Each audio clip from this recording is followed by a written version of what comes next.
Dans cette vidéo, nous allons étudier le bloc réutilisable et pour comprendre son utilité, nous allons imaginer que dans certains articles, nous voulons par exemple ajouter une notice de copyright.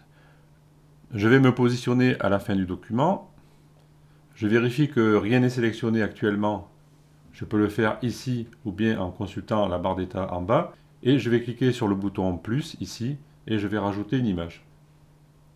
Au niveau de la médiathèque, en cliquant sur ce bouton, je vais choisir cette image et je vais cliquer sur le bouton sélectionner.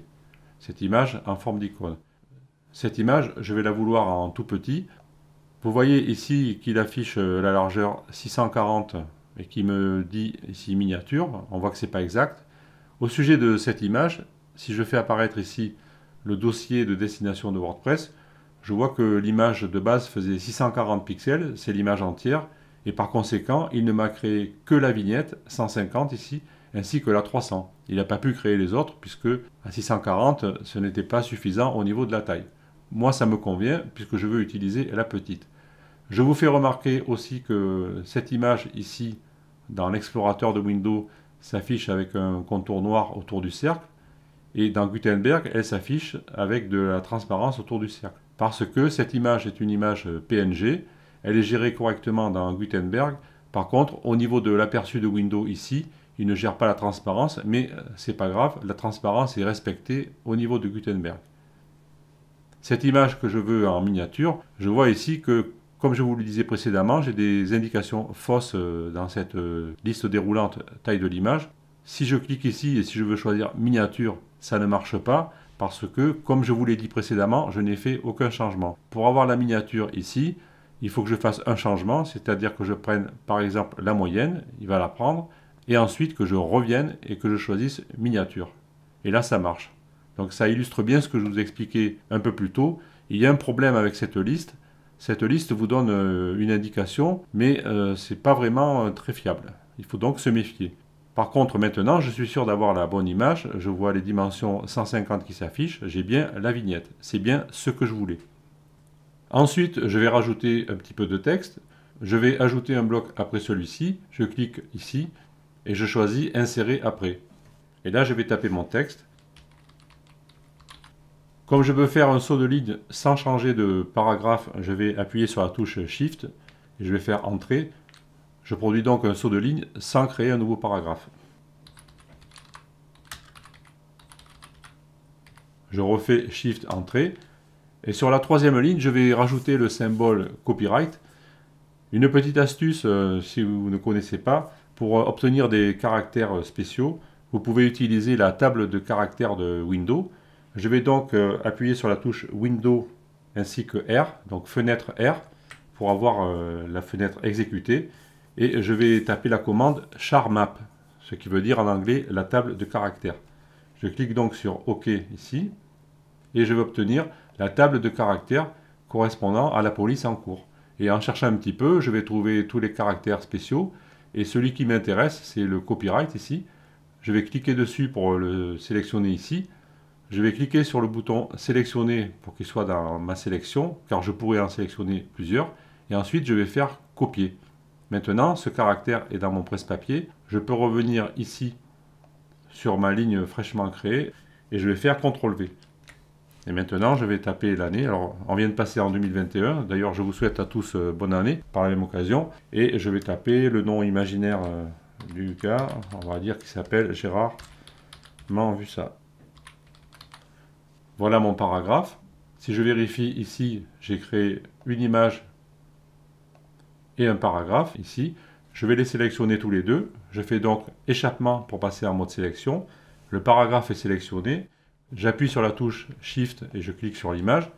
Maintenant, j'ai les deux éléments sélectionnés. Je le vois ici, deux blocs. Et je vais cliquer sur le bouton ici avec le menu local et je choisis Grouper. Maintenant, j'ai fait un groupe avec mes deux éléments. Je vais prendre l'image ici, je vais la positionner à gauche. Je clique donc sur Aligner à gauche. Et au niveau du paragraphe, je vais cliquer dedans et je vais choisir ici aligner le texte à droite. Et pour distinguer mon groupe, je vais donc d'abord retourner sur le groupe ici en cliquant par exemple sur le lien ici dans la barre d'état groupe. J'ai donc mon groupe sélectionné et je vais lui mettre une couleur de fond de manière à le distinguer. Voilà, comme ceci. Voici donc notre bloc copyright. Vous remarquez aussi que le fait d'avoir ajouté une couleur de fond a provoqué l'apparition d'une marge interne, donc c'est une bonne chose. On pourrait un peu fignoler le centrage du texte ici à partir du thème, mais ce n'est pas le sujet du moment. Je vais mettre mon article à jour, et ici je vais revenir, je vais rafraîchir la page, et je vois donc que mon bloc s'affiche correctement. C'est un bloc de copyright, une mention que je pourrais faire apparaître sur tous les articles que je souhaite. Par contre, ça serait un peu contraignant de devoir à chaque fois le recréer, puisque ça sera toujours la même chose. J'ai donc la possibilité de transformer ce bloc ici vers un bloc réutilisable. Pour faire ceci, je vais cliquer dans le menu local et je vais choisir Ajouter au bloc réutilisable. Et je vais devoir lui donner un nom.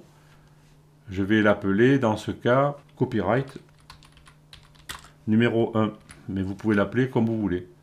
Et je clique sur Enregistrer. Maintenant, mon bloc fait partie des blocs réutilisables. Si je crée un autre article, je vais mettre à jour ici. Je reviens dans le tableau de bord, je vais faire Ajouter. Je vais créer un nouvel article. Voilà, je vais aller piquer du texte ici. Je fais CTRL-C pour le copier. Imaginons que je crée du contenu dans mon article. Et maintenant, à la fin, j'ai envie de rajouter mon bloc de copyright. Je vais donc ici cliquer sur plus, ajouter un bloc. Bon, il n'est pas ici. Je vais cliquer sur tout parcourir. Et maintenant, je vais me positionner ici dans l'onglet réutilisable. Et je vois mon bloc réutilisable qui est ici. Il me montre un aperçu. Je peux cliquer dessus et il va s'insérer dans mon article. Maintenant, je peux le publier. Et si je clique ici sur voir l'article, je vois mon nouvel article qui s'affiche avec mon copyright à l'intérieur. J'ai donc réutilisé mon bloc sans avoir à le recréer. Bien sûr, ici, je ne peux pas le modifier. Si je clique sur mon bloc ici, je n'ai aucune action pour le modifier. La modification se fait de manière centralisée. Je pourrais quand même, si je le voulais, convertir mon bloc réutilisable en bloc normaux en cliquant sur ce bouton ici, et ensuite je pourrais le modifier localement sans affecter le bloc réutilisable.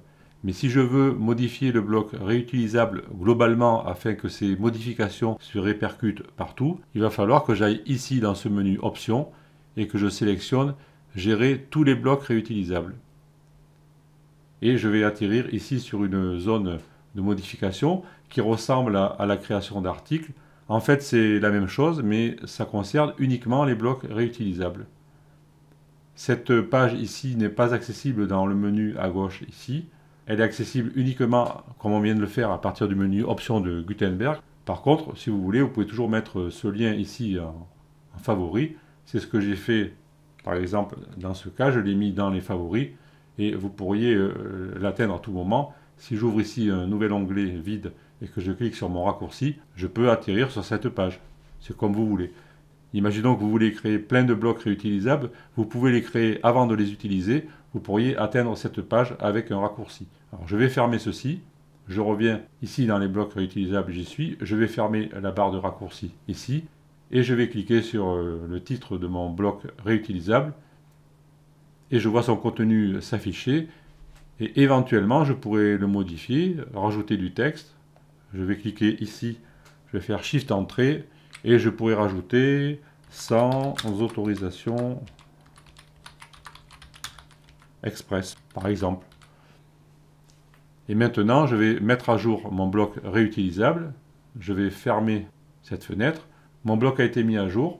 Je peux revenir maintenant dans la création de mon article. Tous les articles. Je vais prendre le dernier que j'ai créé, peu importe. Et maintenant, si je descends ici, je vois que la modification a été répercutée. Si je vais sur le site, si je rafraîchis l'affichage, je vois que la modification a été répercutée, même dans l'ancien article. Ici, je suis dans l'autre article, je vois que la modification est répercutée dans tous les articles. Si je passe à l'article suivant ici, un nouvel article, celui que je viens de créer en dernier, je vois la nouvelle version de ma notice de copyright. J'ai donc modifié mon bloc réutilisable une seule fois et les modifications ont été répercutées sur toutes les occurrences de ce bloc dans mes articles. Voilà à quoi peut servir le bloc réutilisable. Alors, je vais revenir ici sur la page d'accueil du site.